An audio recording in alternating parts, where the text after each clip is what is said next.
The meeting room buzzed with quiet conversation as beings from 12 different worlds settled into their seats.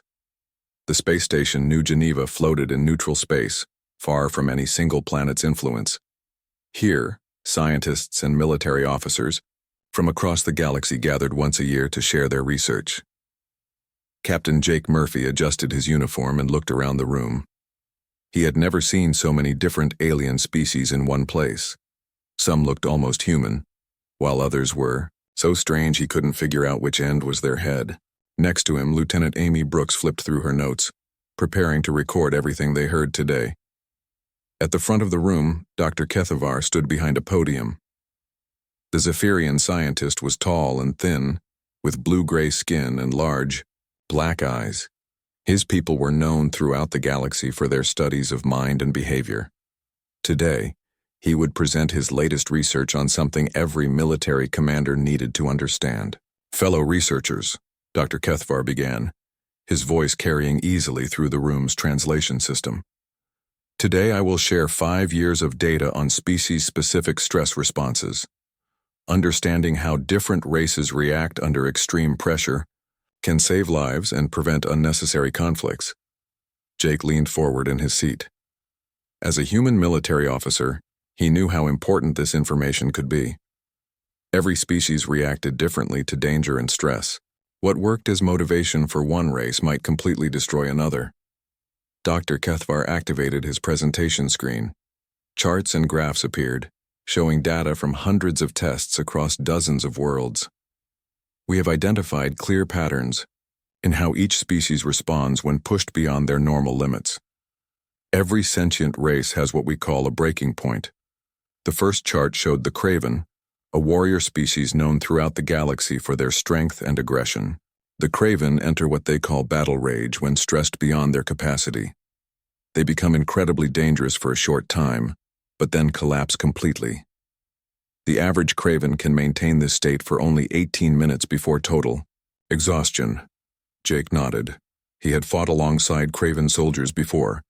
They were terrifying allies and even worse enemies, but only for a short time. "The Nexari present a different pattern entirely," Dr. Kethavar continued. The next chart showed the logical, computer-like race that served as engineers and mathematicians for much of the galaxy. When overwhelmed, they simply stop functioning. Their minds shut down to protect themselves from permanent damage. They can remain in this state for weeks or even months. Lieutenant Brooks made a note in her tablet. This explained why Nexari crews sometimes went completely silent during difficult missions. "The Veltari fragment when pushed too far," the scientist explained, showing brain scans of the empathic species. "Their consciousness splits into multiple personalities that often conflict with each other. Recovery can take years, and some never fully integrate again." More charts followed, each showing a different species and their particular breaking point. The warlike hegemony races tended to become self-destructive. The peaceful traders of the Outer Rim simply gave up entirely. Every species had a clear, predictable pattern of failure when pushed beyond their limits. Finally, Dr. Kethavar reached the last chart. It showed human data, but unlike all the others, this one was filled with question marks and conflicting information. "This brings us to humanity," the scientist said, his large eyes focusing on the human section of the audience. "In 5 years of study, we have been unable to identify a clear breaking point pattern for your species." Jake felt the attention of the room shift toward the human delegation. Commander Lisa Stone, the military attaché, sat straighter in her chair. Sergeant Ben Cole, her aide, kept his expression neutral, but Jake could see tension in his shoulders. "Human stress responses appear to be completely random," Dr. Kethavar continued. "Sometimes humans collapse like the Outer Rim traders. Sometimes they shut down like the Nexari. But sometimes they do something we have never seen in any other species." Amy looked up from her notes. "What do you mean?" she asked. Dr. Kethavar touched his tablet, and the screen showed video footage from various human colonies and ships. Sometimes, when pushed beyond what should be their breaking point, humans simply adapt. They find new ways to function that should be impossible. Even more strangely, some humans seem to become more effective under extreme stress, not less. The room fell silent. This was news to most of the alien delegates. Dr. Kethvar, Jake said, raising his hand. Why do you think humans are different? The scientist's expression was troubled. We do not know, Captain Murphy. Human psychology does not follow the patterns we see in every other sentient species. This makes humans unpredictable in crisis situations. From a military standpoint, this could be either very good or very dangerous. Commander Stone stood up. Are you saying that humans are unstable? Not unstable, Dr. Kethvar replied carefully, but unpredictable. Every other species has clear limits. When we reach those limits, we know what will happen. With humans, we simply do not know. Before anyone could respond, another figure entered the room. Admiral Vorthak of the Hegemony Fleet was a massive creature with thick armor plating and 4 arms. His species had conquered half the galaxy before joining the current peaceful alliance. When he spoke, everyone listened. This research is fascinating, the Admiral said in his deep, rumbling voice, and it raises important questions about the stability of our current galactic order. Jake felt a chill run down his spine. He didn't like the way the Admiral was looking at the human delegation. I propose that we conduct more thorough testing. Admiral Vorthak continued.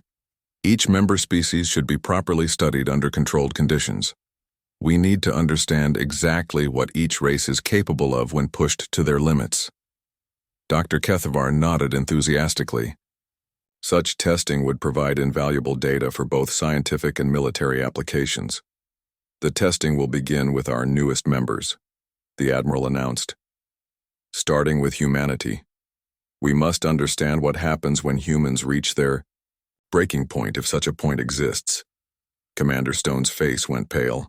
Admiral, with respect, testing the psychological limits of any species sounds dangerously close to torture. Not torture, Admiral Vorthak replied smoothly. Scientific research.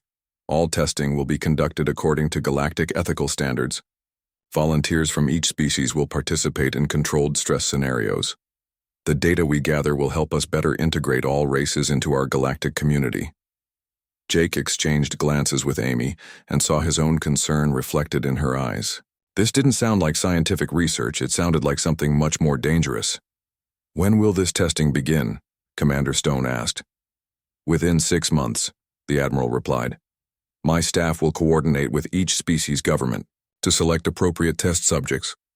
The research station on Kalarth has been prepared for these experiments. As the meeting ended and delegates began filing out, Jake lingered near Commander Stone and Sergeant Cole. Commander, he said quietly, something about this doesn't feel right. Stone nodded grimly. I agree, Captain, but we're the newest members of this alliance. We don't have much choice but to cooperate. Sergeant Cole looked around to make sure they weren't overheard. What if they're right about humans not having a breaking point? Then we'd better hope they never find out what happens instead, Stone replied. 6 months had passed since the conference on New Geneva. The prison world of Kalarth looked dead from space, with dark gray rocks and no visible plant life. But beneath the surface, the Hegemony had built something that looked more like a laboratory than a prison. Captain Jake Murphy sat in the transport ship with 14 other humans, watching the planet grow larger through the small window. None of them had volunteered for this. The Earth government had been told to select representatives from different backgrounds for important psychological research. They had been promised the testing would be safe and would help humanity join the galactic community. Lieutenant Amy. Brooks sat across from Jake, her face calm but her hands clenched in her lap. Next to her, Dr. Helen Price read through the research papers she had brought. The xenopsychologist had actually wanted to come, believing this could help both humans and aliens understand each other better. This is going to be interesting, said Private Kevin Ward from the back of the transport. The young soldier was trying to sound brave, but Jake could hear the nervousness in his voice. Kevin was barely 20 years old and had never been off Earth before. Engineer Sam Parker looked up from the technical manual he was studying. At least we'll learn something about alien psychology too, he said. I'm curious about their testing methods. The transport landed with a soft thud. Through the speakers, an alien voice announced their arrival. The doors opened with a hiss and armed guards waited outside. They were hegemony soldiers, the same species as Admiral Vorthak, with thick armor and multiple arms. Dr. Kethvar met them at the entrance to the facility. The Zephyrian scientist looked excited as he watched the humans file out of the transport. "Welcome to Research Station Alpha," he said. "I am pleased that your species has agreed to participate in this important work." Jake looked around the facility as they were led inside. Everything was clean and white with the sterile feeling of a hospital. But there were too many locks, too many guards, and too many cameras for this to be just a research station. Testing will begin gradually, Dr. Kethvar explained as they walked down a long corridor. "We will start with basic psychological evaluation, then slowly increase stress levels to observe your responses. Each of you will be housed separately to ensure accurate individual data." Dr. Price spoke up. "Will we be able to communicate with each other during the testing?" "Communication between test subjects would contaminate the data," replied Security Chief Zarkon, a massive four-armed creature who had joined their group. "You will be kept separate except during group evaluation sessions." They were taken to a row of cells that the aliens called individual research chambers. Each room was small and white with a bed, a toilet, and nothing else. A camera watched from one corner and the door had no handle on the inside. "This looks like a prison," Kevin said, staring at his assigned room. "Research requires controlled conditions," Dr. Kethvar replied. "You will find everything you need for basic comfort." Jake was put in the room next to Amy. As the door closed behind him, he heard the electronic lock engage. Through the thin walls, he could hear the others being secured in their own rooms.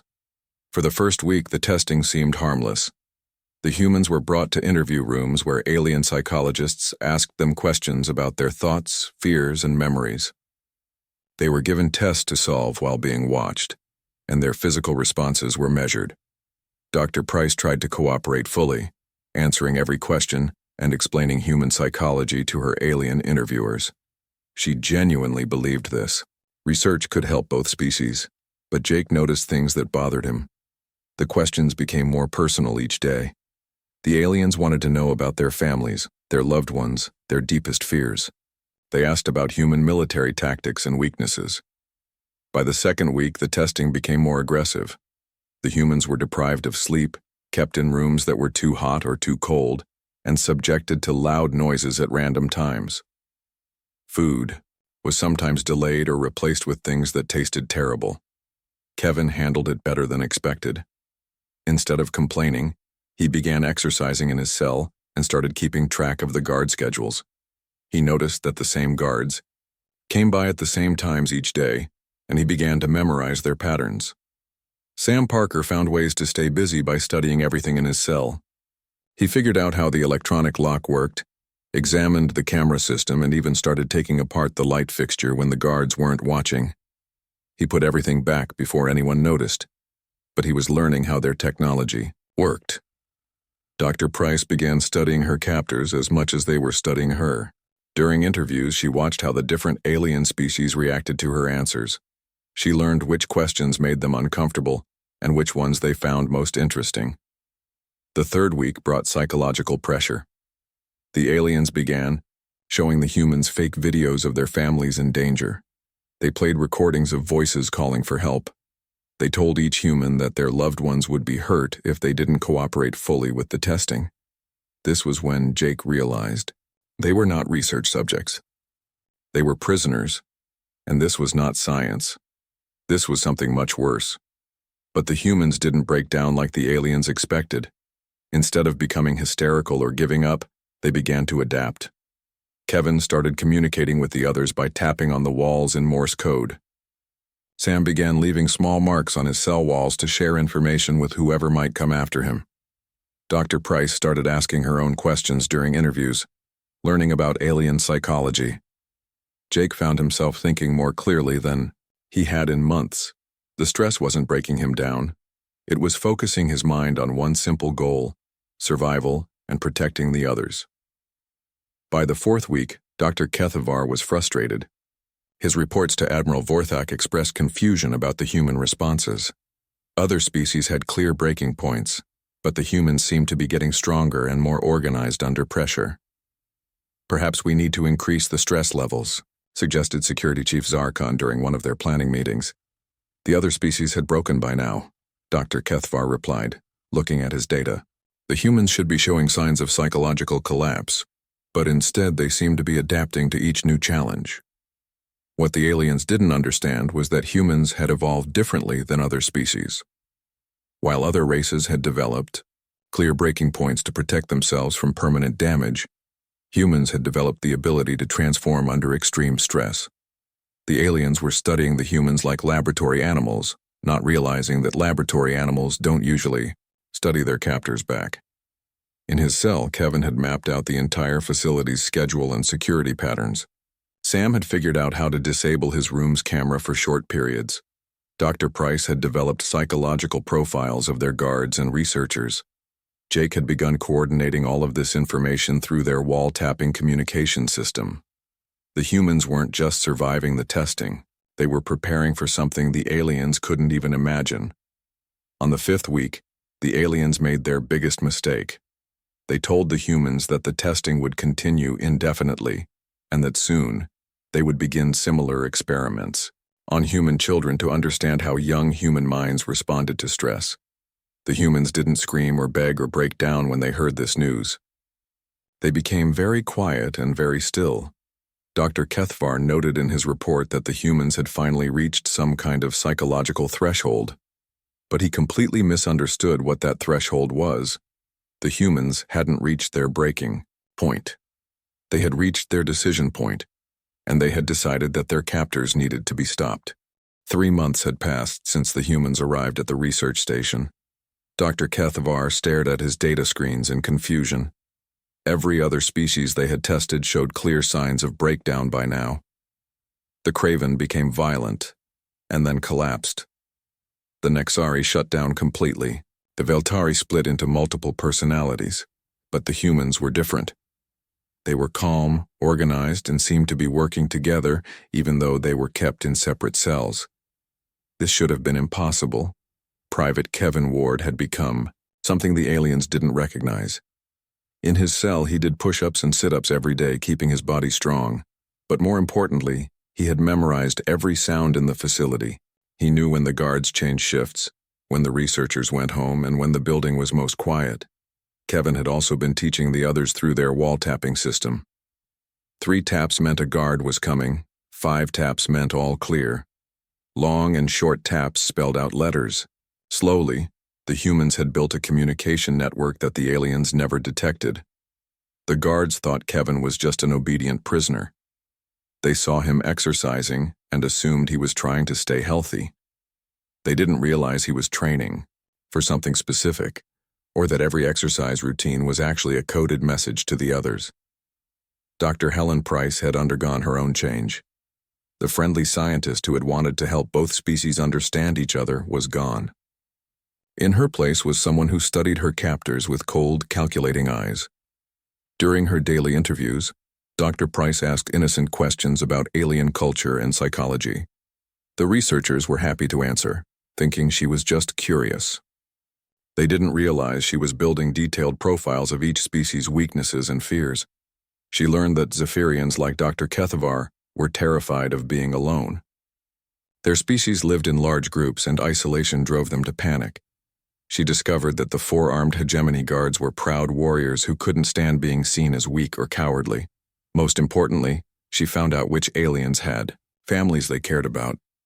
She memorized names, relationships, and personal details that the aliens shared without thinking. Dr. Price stored all this information carefully, waiting for the right time to use it. Engineer Sam Parker had been the busiest of all. While the aliens thought he was just sitting quietly in his cell, Sam had been taking apart and rebuilding every piece of technology he could reach. The light fixture, the door lock, the camera mount, even the toilet plumbing. Each night, Sam carefully removed screws and components, studied how they worked, then put everything back exactly as it was. He learned how alien technology functioned and, more importantly, how it could be broken. Sam had also been leaving tiny modifications in the walls and fixtures. Nothing the guards would notice but changes that would add up over time. A loose wire here, a redirected circuit there, small alterations that would cause problems later. Through the wall tapping system, Sam shared his technical knowledge with the others. He taught them which sounds meant the cameras were working and which sounds meant they had brief moments of privacy. Captain Jake Murphy had become the center that held them all together. The stress that should have broken him had instead made him more focused than ever before. He spent his days planning and his nights coordinating with the others through their communication system. Jake had created a complete map of the facility in his mind. He knew where every human was being held, where the guards stationed themselves, and where the research staff worked. He had memorized the daily routines of their captors and identified the weak points in their security. But Jake was planning something bigger than just escape. He was coordinating a response that would make sure this never happened to anyone else. The aliens had no idea what was happening. Dr. Kethvar wrote in his daily reports that the humans showed remarkable stress tolerance, but no unusual capabilities. Security Chief Zarkon noted that the human prisoners were cooperative and showed no signs of planning any trouble. Lieutenant Amy Brooks had been playing the role of the frightened prisoner perfectly. She cried during interviews and begged to be allowed to contact her family. The aliens thought she was close to breaking down, which was exactly what she wanted them to think. In reality, Amy was gathering intelligence on the facility's layout and the aliens' plans. During her tearful interviews, she listened carefully to conversations in nearby rooms.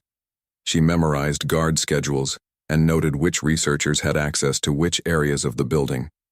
Amy also learned that the experiments were much larger than they had been told.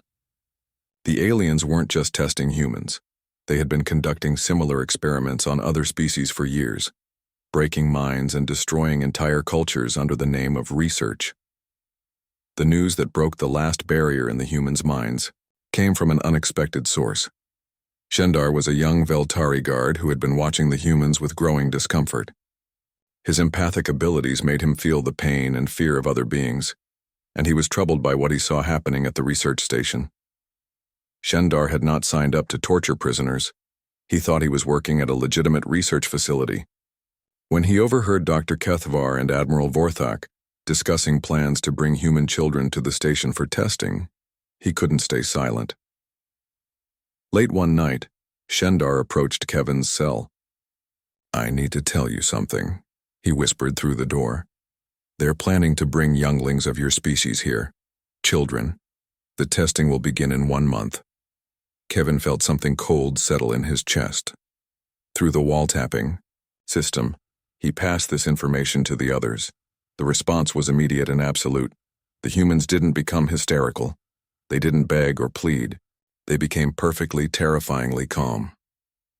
Dr. Price stopped asking questions about alien culture and started asking about alien families. Sam's technical modification shifted from careful sabotage to systematic preparation for destruction. Jake's planning became focused on a single objective: making sure the research station and everyone who ran it could never hurt anyone again. Amy stopped pretending to cry and started memorizing every detail about the facility's communication, systems, and off-world connections. The aliens noticed the change but misunderstood what it meant. Dr. Kethvar noted that the humans had reached some kind of psychological threshold. He theorized that they had finally accepted their situation and given up hope of rescue. Security Chief Zarkon observed that the humans were quieter and more cooperative than before. He reduced the number of guards on duty, thinking the prisoners were no longer a threat. Admiral Vorthak received reports that the human testing was proceeding well and that the subjects were showing interesting stress tolerance. He approved the plan to begin testing on human children, thinking the adults were too broken to cause any problems. None of them understood what had actually happened. The humans hadn't reached their breaking point or their acceptance point. They had reached their decision point, and they had decided that their captors represented a threat that needed to be eliminated completely and permanently. The change in the humans was subtle but complete. They weren't prisoners anymore. They weren't even soldiers following orders. They had become something that their captors had no experience with and no defense against. They had become humans who had decided that someone needed to be stopped, no matter the cost. In his cell, Jake tapped out a final message to the others. "Ready?" The response came back from all of them. "Ready." The aliens thought they were studying human breaking points. They had no idea they had created something that was about to teach them what human adaptation really meant. The change happened overnight. Shendar noticed it first when he came to work the next morning. The human prisoners were different. They sat calmly in their cells, but there was something in their eyes that made him uncomfortable. It wasn't fear or sadness. It was something cold and patient, like a predator waiting for the right moment to strike. Dr. Kethvar was excited about the new phase of testing. "Today we begin psychological pressure testing," he announced to his research staff. "We will use their emotional attachments to create maximum stress responses." The first test was on Dr. Helen Price. They brought her to an interview room and showed her videos of human children playing in parks and schools. Then they explained that these same children would soon be brought to the research station for testing. Dr. Price watched the videos without expression. When the alien researcher finished explaining, she looked directly at him and smiled. It was not a friendly smile.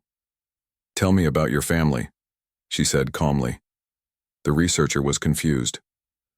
"That is not how this works. We ask the questions." "Your name is Dr. Velthan," Dr. Price continued. "You have a mate and 3 younglings back on your home world. Your youngest just started school last month. You mentioned this during our 3rd interview." Dr. Velthan shifted uncomfortably in his chair. "How do you remember such details?" "I remember everything," Dr. Price said. "I know that you're afraid of being transferred to a military post.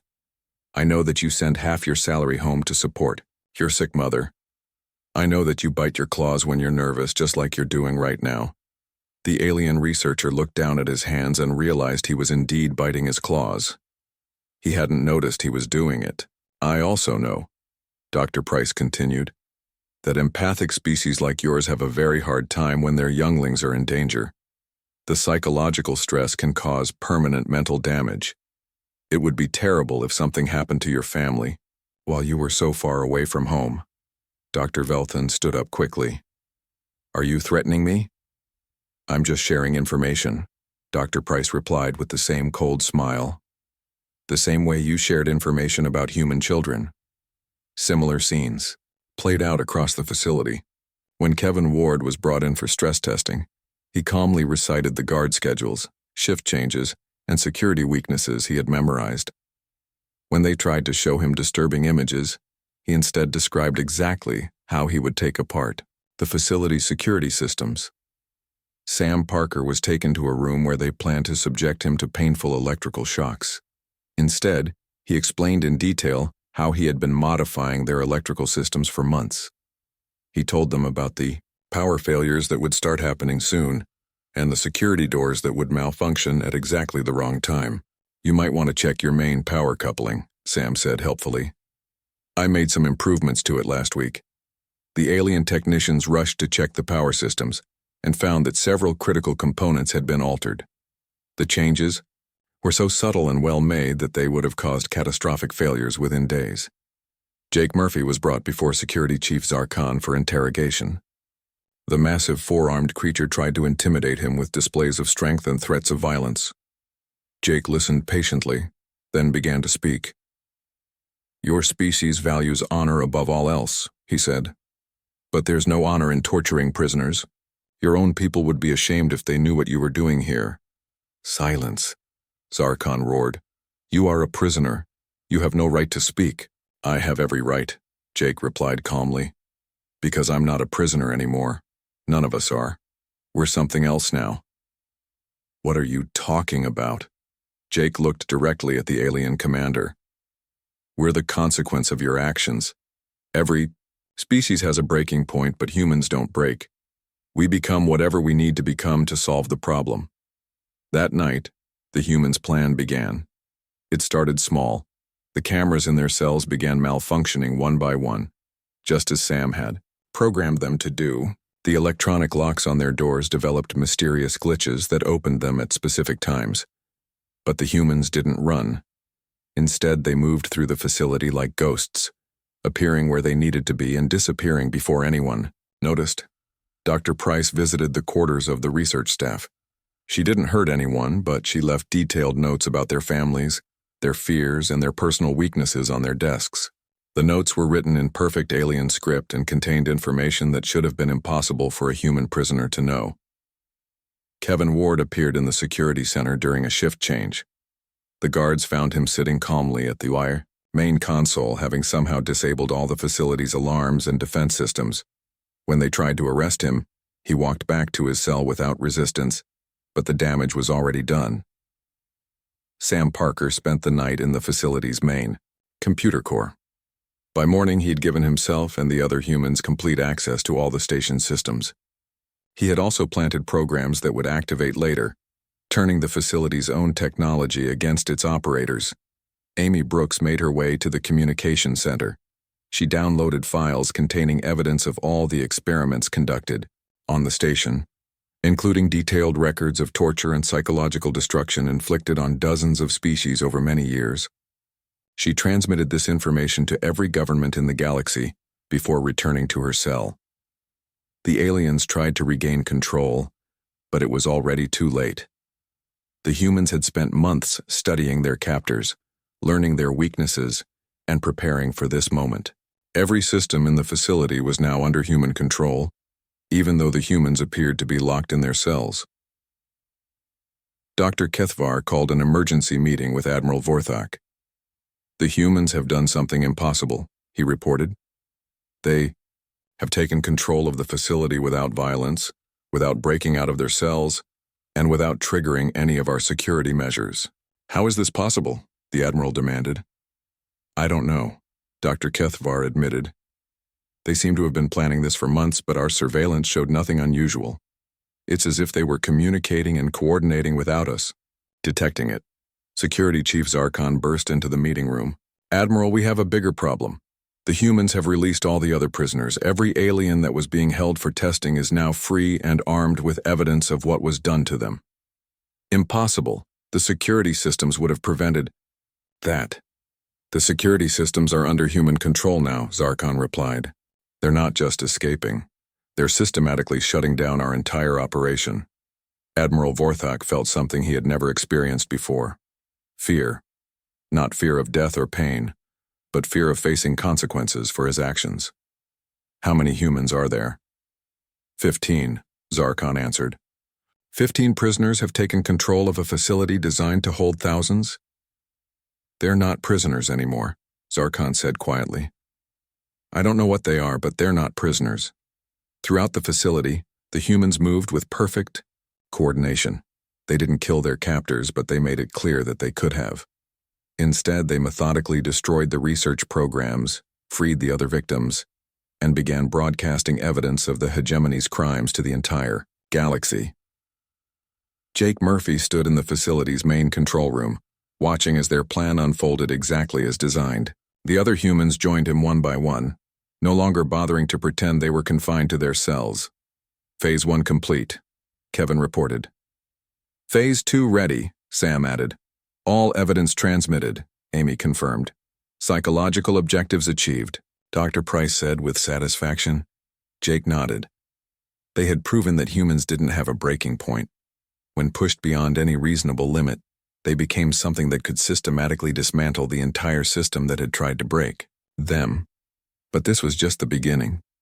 The research facility was only one part of the hegemony's operations. There were other facilities, other victims, other criminals who thought they could break human spirits without consequence. The humans had learned something important during their captivity.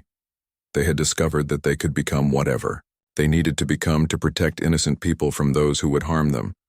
And they had decided that the galaxy needed to learn what happened when humans reached their decision point. The destruction of Research Station Alpha was just the beginning. The 15 humans didn't scatter or hide after their escape.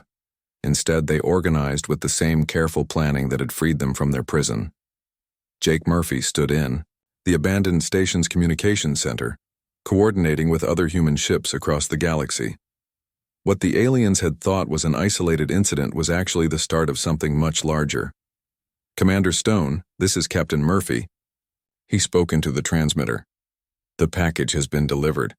On New Geneva Station, Commander Lisa Stone received Jake's coded message with relief and growing concern. The package was the evidence of hegemony war crimes that Amy Brooks had transmitted to every government in the galaxy. But Stone knew this was only the first step in something that would change everything. "Captain Murphy," she replied carefully, knowing alien authorities might be listening. "Are all personnel safe?" "All human personnel are accounted for," Jake answered. "We've also recovered several dozen alien personnel who were being held against their will. They're eager to return home and share their experiences." Dr. Kethvar, who was listening to the transmission from his emergency shelter, felt his hope crumble. The freed alien prisoners would testify about the torture and illegal experiments. The hegemony's research program would be exposed to the entire galaxy. But the humans weren't finished. Over the following weeks, similar incidents occurred at hegemony facilities across multiple star systems. Research stations that had operated in secret for years suddenly went dark. Staff members were found locked in their own detention cells, unharmed but thoroughly humiliated. Each facility was taken over by small groups of humans who seemed to appear from nowhere. Security systems failed, communication networks were compromised, and evidence of illegal activities was broadcast across the galaxy before anyone could stop it. Admiral Vorthik called an emergency meeting of the Hegemony High Council. "The humans have declared war on us," he announced to the assembled leaders. "But there have been no battles," replied Counselor Thekvar. "No ships destroyed, no planets attacked. How can this be war?" "Because they're destroying us systematically," the Admiral explained. "Every secret facility, every illegal operation, every hidden research project, they know about all of it, and they're dismantling our entire covert program piece by piece." The truth was even worse than the Admiral realized. Dr. Helen Price had not only studied alien psychology during her captivity, she had also learned about the corruption and criminal activities that existed throughout the hegemony hierarchy. Now she was using that knowledge to turn different alien factions against each other. Price had sent carefully crafted messages to various hegemony species, revealing how they had been betrayed by their allies. She showed the Craven warriors that their leaders had been selling their battle plans to enemies. She informed the logical Nixari that their research had been stolen and used without permission. Each revelation was perfectly targeted to exploit the specific psychology of each species. The proud Craven demanded satisfaction for their dishonor. The methodical Nixari began systematic investigations of the corruption. The empathic Veltari were horrified to learn their peaceful nature had been exploited. Sam Parker had taken his technical skills and applied them on a galactic scale. He didn't just sabotage individual facilities. He had infiltrated the hegemony's entire communication and computer network. Every secret message was now potentially compromised. Every hidden database could be accessed by human agents. But Sam's greatest achievement was turning the hegemony's own technology against them. He had planted programs that would activate whenever the aliens tried to use their systems for illegal activities. Torture devices would malfunction. Prison doors would open at random times. Security cameras would broadcast their footage to news networks. Kevin Ward had become something the galaxy had never seen before, a human military strategist with unlimited patience and perfect information. He coordinated human activities across dozens of worlds, always staying one step ahead of alien attempts to stop them. Kevin's plans were not about conquest or revenge. They were about systematically removing the hegemony's ability to harm innocent people. Every operation was designed to free prisoners, expose crimes, and protect potential victims. Amy Brooks had become the voice of the human resistance. Her broadcasts reached every corner of the galaxy, always perfectly timed to cause maximum impact. She didn't make threats or demands. She simply presented facts and evidence, letting other species draw their own conclusions about hegemony crimes. But Amy's most effective weapon was her ability to reach other victims of hegemony oppression. Across the galaxy, members of dozens of species began coming forward with their own stories of abuse and illegal experimentation. What had seemed like isolated incidents was revealed to be a systematic program of cruelty that had lasted for decades. The Galactic community watched in amazement as the humans demonstrated something that had never been seen before. They didn't break under pressure. They didn't collapse or fragment or become self-destructive. Instead, they became perfectly adapted to solving whatever problem they faced. Dr. Kethvar, now hiding on a remote outpost, wrote his final report on human psychology. Humans do not have a breaking point in the traditional sense, he concluded. When subjected to extreme stress, they undergo a transformation that makes them perfectly suited to eliminate the source of that stress. They do not break, they evolve. The report was never officially published, but copies found their way to universities and research centers across the galaxy. Soon, every species knew the truth about humans. They were not just another member race of the galactic community. They were something unique and potentially terrifying. 6 months after the destruction of Research Station Alpha, Admiral Vorthak was arrested by his own people. The evidence of his crimes was so overwhelming that even his supporters could not defend him. The entire hegemony government collapsed as different species withdrew their support and demanded justice for past wrongs.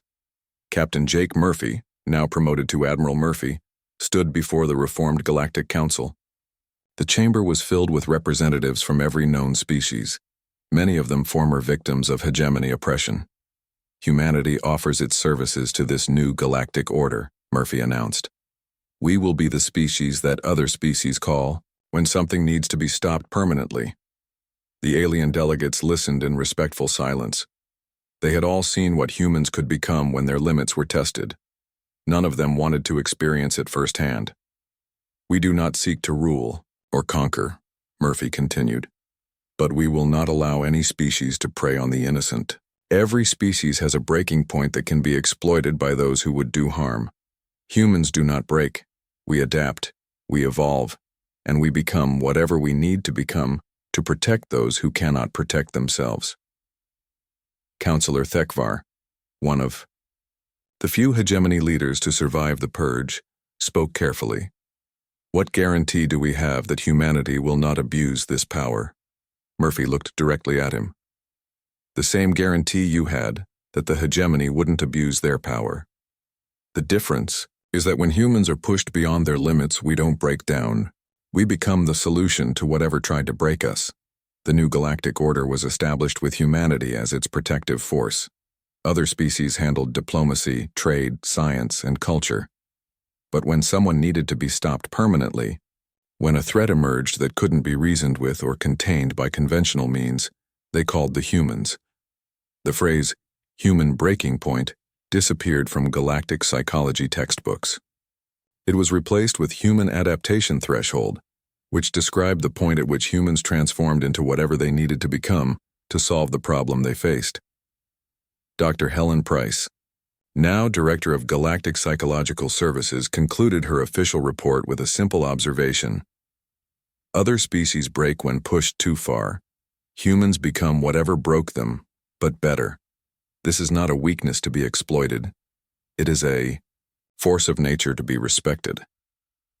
The galaxy had learned a new truth. Every species had a breaking point except humans, who turned that point into an evolution that ensured the problem would never threaten anyone again.